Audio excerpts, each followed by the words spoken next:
स्वामी जी कि एक सन्यासी की कैसी सोच होती है, सन्यासी कैसे काम करता है, कैसे वो जीवन जीता है और किस तरीके से मामला धर्म जगत की तरफ फैलता है, सब होता है, इसे कागजों के स्केच से समझें। लोगों की चेतना की स्थिति यह है कि मेरी ये चाह है, समाज में ऐसे होता ना, मेरी ये चाह है, फिर इसमें मेरे पापा की चाह जुड़ी हुई, इसी में मेरे मम्मी की जुड़ी हुई है, फिर मम्मी में नाना नानी की, दादा दादी की, दोस्त यार मित्र पड़ोसी बिजनेसमैन, ये सब चाहें एक दूसरे को काटती हैं। पूरे संसार में यही चल रहा है।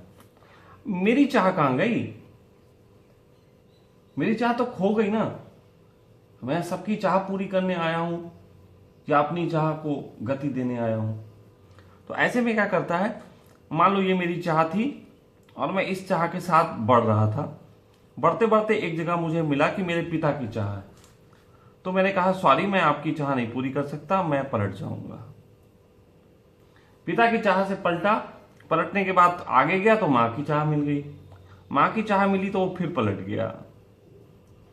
जब मां की चाह से पलटा तो बीवी बच्चों की चाह मिल गई, फिर बीवी बच्ची की चाह से पलटना पड़ेगा, तो फिर वो पलट के ऐसे करके चला, फिर दोस्त यार की मिल गई, फिर पिता की मिल जाती है, फिर अपने अपनों की मिल जाती है। जैसे पहले पिता कहते हैं दुकान संभालो, जब उनकी चाह तुम पूरी नहीं करते तो थोड़ी देर में कहते हैं अरे कभी कभी तो आ जाया करो, ना संभालो भाई, कभी कभी तो आ जाओ। तो इस तरीके से फिर उनकी छोटी हो जाती है, फिर ऐसे आपके लोगों की चाह आपके प्रति सिकुड़ती चली जाती है, आप पूर्ति नहीं करते, वो अपनी चाह को छोटा कर लेते हैं और आपसे मांग करते हैं, आप वो भी ना करते हैं, छोटी से छोटी चाहें भी आप ना करते चले जाते हैं, है ना। फिर एक दिन बिल्कुल आत्म केंद्रित हो जाते हैं अंदर की तरफ, और जब अंदर की तरफ आत्म केंद्रित हो जाते हैं, ना अपनी बची ना किसी की पूर्ति की, ऐसे में आदमी बिल्कुल खाली हो जाता है।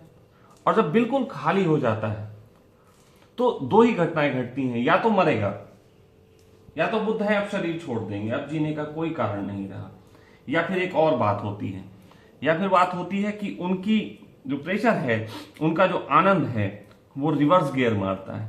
जब रिवर्स गियर मारता है तो चाहे एकदम फैलने लग जाती हैं, ऐसे करके पलटती हैं, और जब पलटती हैं तो उनका आनंद सबको लपेटे में ले लेता है, उनका घर परिवार दोस्त मित्र यार सब उनके आनंद के लपेटे में आता है, और ऐसे समाज में एक धर्म का निर्माण होता है।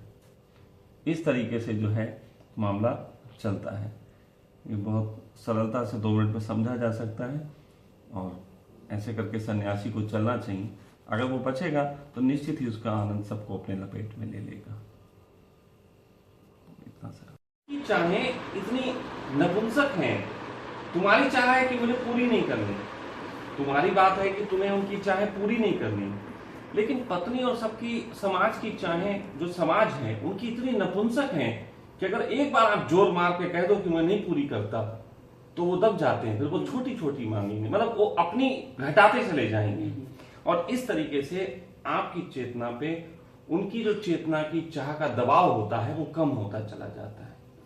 असल में इसको ऐसे बोलते हैं कि आपके अतीत के जितने भी आपके लोग हुए हैं उन सब ने आपके पिता के माध्यम से बहुत सारी इच्छाएं दे दी हैं, और वो आपके जीन तक में बैठी हुई हैं, और जीन की इच्छा जो होती है और ऊपर से दबाव दिया जाए तो वो एक्टिव होती है, जीन मेमोरी होती है हमारे अंदर दबी हुई।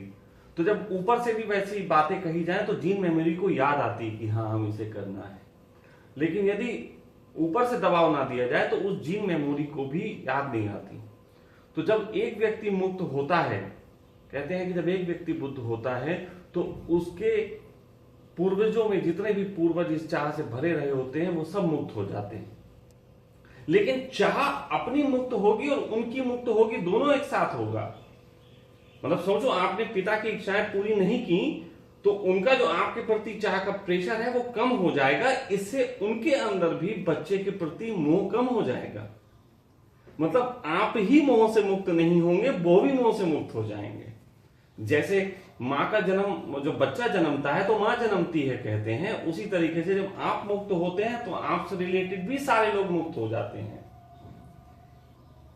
और ये महाकरुणा है, ये महाकरुणा है। मैंने ऐसा पाया है कि बहुत से साधक लोग जब साधना करते हैं तो उनके आस पड़ोस में बहुत सारी चेतनाएं इकट्ठी हो जाती हैं और वो उसके हवन कुंड से गुजरने के लिए तैयारी करती हैं, उसको सपोर्ट करती हैं कि तू हो जा मुक्त तो हम भी हो जाएंगे। इसे विसर्जित करना बोला गया। हम लोग जब पिता मरते हैं तो हम लोग उन्हें पिंड दान करते हैं।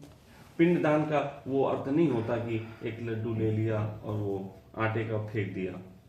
पिंड दान का अर्थ होता है कि यदि पिता पूरे तरीके से मुक्त नहीं हुआ और बिना मुक्ति के मर गया तो बच्चे को अपना पिंड दान करना चाहिए। पिंड मतलब सर, और सर का दान कैसे करोगे, काट के दोगे क्या? तो सर के दान का है कि पिंड जो है हम अब मोक्ष की तरफ लगाएंगे। तो जब हम मोक्ष की तरफ बढ़ेंगे तो हमारे पिता की चेतना भी हमारे साथ मोक्ष की तरफ बढ़ेगी। तो ये पिता को कमिटमेंट होता है कि आप अधूरे मर गए, और हम जानते हैं अधूरा कभी कोई मुक्त नहीं होता। इसीलिए मैं संकल्प लेता हूं कि मैं पिंड दान करूंगा, मैं अपने को मोक्ष की यात्रा में बढ़ाऊंगा ताकि आपको भी मोक्ष की गति प्रदान हो। ये है पिंडदान। ये पंडितों ने इसको थोथा बना दिया। इस तरीके से आप पिंडदान करते हैं।